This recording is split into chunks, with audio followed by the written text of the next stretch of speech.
Como ficar mais atento sem pensar no pior? O reino dos céus é semelhante a um homem que semeia boa semente no seu campo. Mas, dormindo os homens, veio o seu inimigo e semeou o joio no meio do trigo, e retirou-se. E, quando a erva cresceu e frutificou, apareceu também o joio. E os servos do pai de família, indo ter com ele, disseram-lhe: Senhor, não semeaste tu no teu campo boa semente?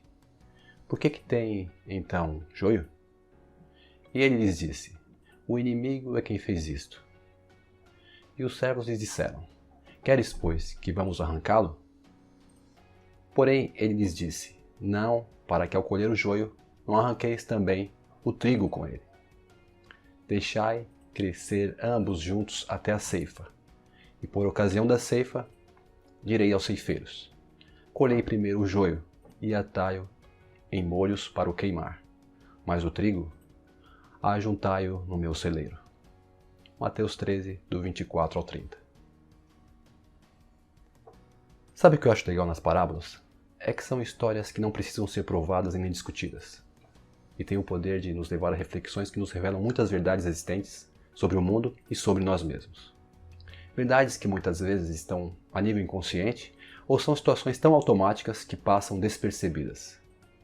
Por ser assim, há muitas coisas em nós que devem ser modificadas, mas não são porque nos falta a consciência. Como já dizia um filósofo, você não pode se livrar da prisão até perceber que está em uma. A partir disso, considero que as parábolas, as metáforas, o cinema, o teatro, as artes, são ferramentas ou recursos muito ricos que, se forem usados da forma correta, pode gerar resultados e efeitos eficazes para muita gente, mas que infelizmente não é o que realmente temos percebido. E refletindo sobre isso, gostaria de explicar algo que observei lendo esta passagem que certamente vai esclarecer muita coisa para você, a nível pessoal, os pensamentos, as emoções e sentimentos, e a forma como observamos o mundo e nossos resultados.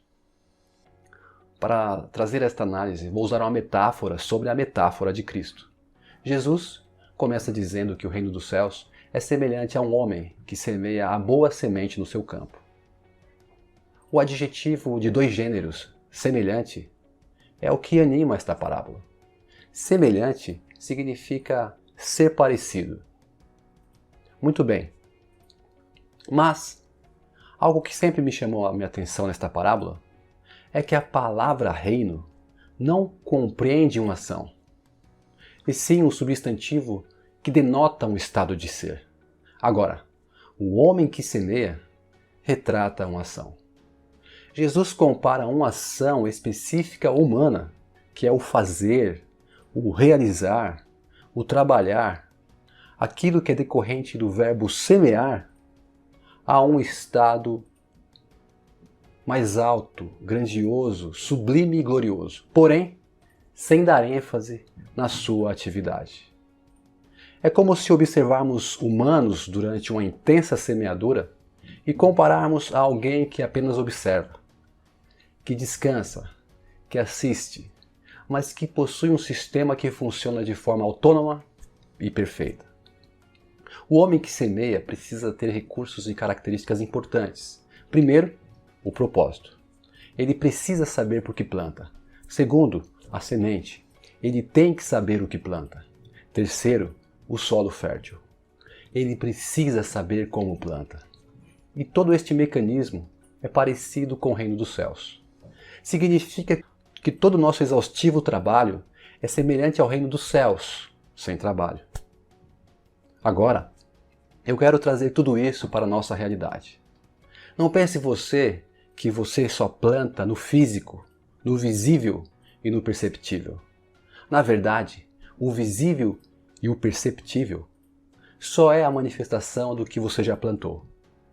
Claro, se estudarmos e fazermos experiências, você até pode conhecer o processo da semente abaixo do solo, mas ninguém consegue ver o tempo todo como o processo acontece. Eu posso até saber como é o processo de uma gravidez, mas não consigo enxergar o processo em todas as mulheres grávidas que já cruzaram no meu caminho. Os cientistas Até podem conhecer o processo cerebral e explicar o trabalhar dos neurônios, das sinapses, como funcionam os neurotransmissores, etc. Mas não conseguem analisar os processos cerebrais de todos os seres que possuem cérebros e que habitam no nosso planeta.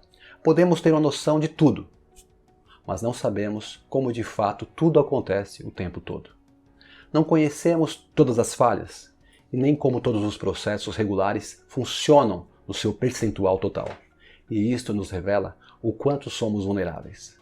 E a cada dia que estudamos, percebemos que temos muito a aprender, porque todo o nosso conhecimento é amostral. Por muito tempo, as literaturas e artigos científicos e os livros didáticos afirmavam com toda a convicção que os seres humanos tinham um cérebro com 100 bilhões de neurônios. Até que um grupo de cientistas brasileiros resolveram contar e descobriram que o cérebro dos seres humanos possui 86 bilhões de neurônios, 14 bilhões a menos do que diziam, e desde 2005 propagam esta nova contagem. Só que apenas 4 cérebros foram diluídos, contados com a utilização do fracionador isotrópico de cérebros. Como disse, temos uma visão parcial de tudo o que afirmamos, através de um conhecimento amostral, e nos gloriamos disso. Mas como disse o matemático e físico, astrônomo, teólogo e autor inglês Isaac Newton, o que sabemos é uma gota, e o que não sabemos é um oceano. Jesus, com toda a sua simplicidade, conseguiu revelar grandes verdades sem precisar macetar cérebros e contar neurônios. E nem por isso ele se gloriava. Então, entenda que as boas sementes podem ser entendidas como os bons pensamentos e as boas ideias. E quando você as tem e planta no solo fértil que é a sua mente inconsciente, esta atividade se parece com o reino dos céus. Ele continua: mas, dormindo os homens, veio o seu inimigo e semeou o joio no meio do trigo, e retirou-se. Sinceramente, não pesquisei o original bíblico, por isso vou me ater somente ao português. E quero enfatizar que o que levou à contaminação do solo, ou seja, permitir que o inimigo semeasse o joio no meio do trigo, não foi simplesmente a falta de estarem acordados ou despertos, e sim a falta de vigilância. Quando analisamos só a letra, ficamos bastante limitados e isto nos torna intolerantes.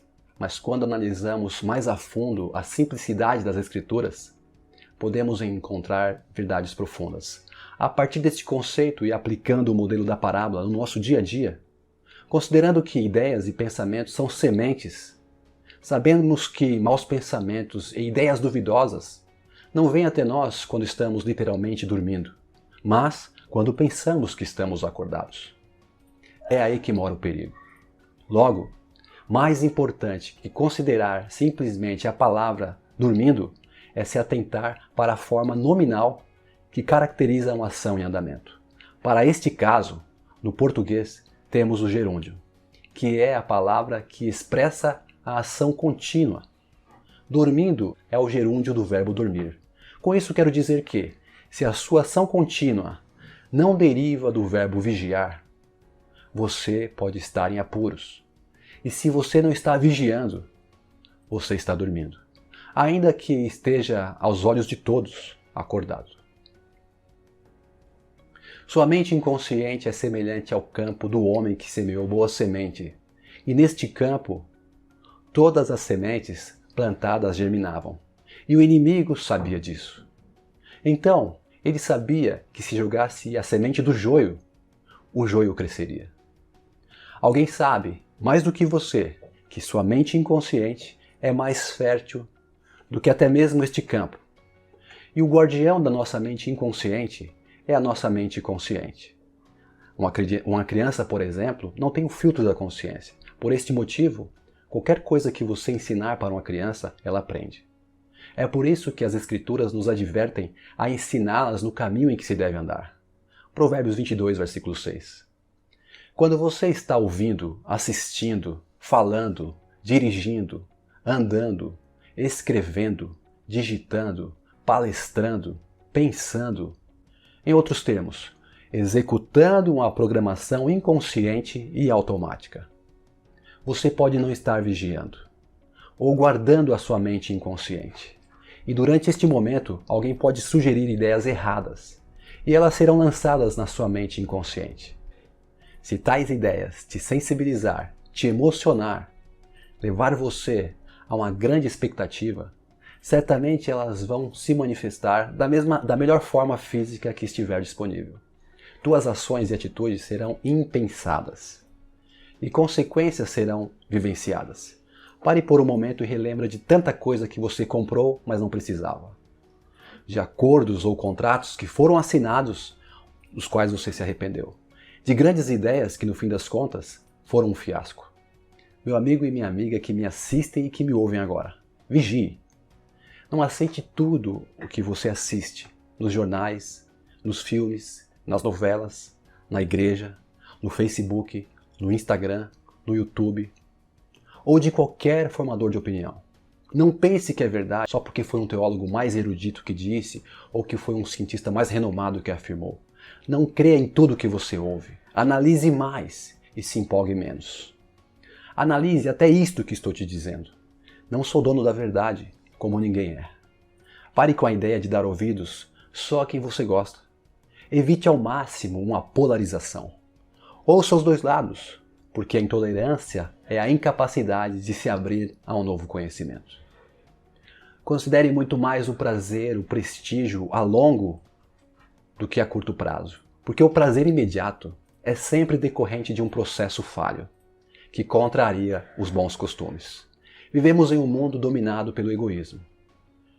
E nem sempre o altruísmo aparente verdadeiramente o é. Não estou dizendo que você precisa saber de tudo. Estou dizendo para não acreditar em tudo.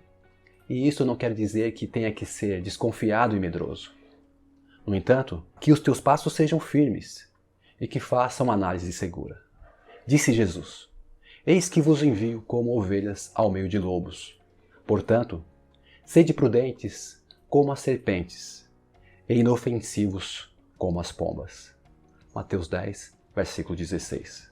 Disse Paulo: Ainda que nós, ou mesmo um anjo vindo dos céus, pregue a vocês um evangelho diferente daquilo que temos pregado, que este seja anátema. Gálatas 1, versículo 8.